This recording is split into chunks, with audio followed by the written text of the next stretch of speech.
نكون صريحة معاك، المشكل ماشي أنكِ ماكيش شاطرة ولا ماكيش قافزة، لا العكس، أغلب الطباخات اللي راهم يعانوا هما الشاطرات، لكن راهم يبيعوا الحاجة الغالطة، راهم يبيعوا في الغلط. علاش؟ لأنكِ اليوم راكِ تبيعي وقتك، وكل طلبية تساوي ساعات من حياتك. بمعنى إذا حبيتي تربحي أكثر لازم تتعبي أكثر، إذا حبيتي تربحي أكثر لازم تتعبي أكثر، وهي هذه المشكلة بالضبط.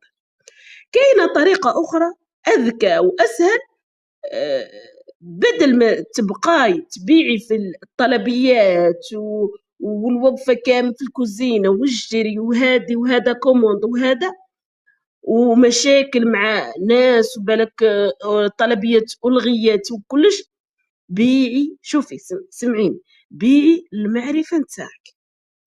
إذا حبيتي أنك تحولي المهارة نتاعك في الطبخ أو الحلويات كفرصة أونلاين، كتبي لي مهتمة في التعليقات ورايحة نبعث لك تفاصيل أكثر. سلام.